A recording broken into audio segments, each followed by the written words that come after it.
Am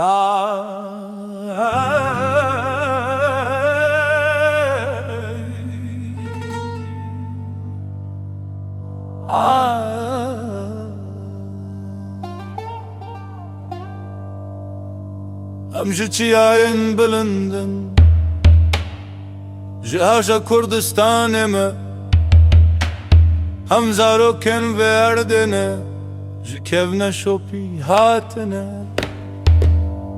ji dîrokeke kevne rahatine, bi xwîna xwe vegire dayîne. Her gavem dibin yek, her gavem re dibin ser, ji vê axê hîn dibin bi hêza wê digerin. Em zarokên verdine, em zarokên verdine, bi axa xwe re yekin, bi xwîna xwe vegire dayîne. Em zarokên verdine, em zarokên verdine, her roşên dibin ji hêza verdê. Di govenda bayê de navê me tê gotin, di kêlika çiyayan de dilê me nehejîn.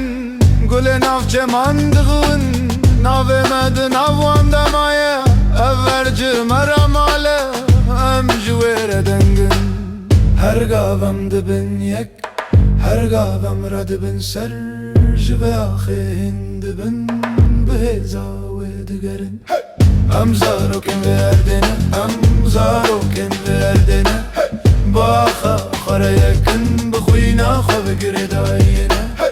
Em zarokên verdine, em zarokên verdine, her roşên dibin ji hêza verdê. Ji ber ku em li virin, ji ber ku em li vir dimînin, gotina bav û kalan di nav dilê me de dimîne. Her gul, her kevir, her çem di nav xewnên me de ye.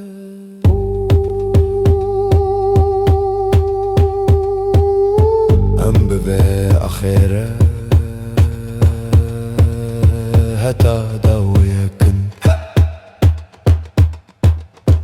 Em zarokên verdine, em zarokên verdine, bi axa xwe re yekin, bi xwîna xwe vegire dayîne. Em zarokên verdine, em zarokên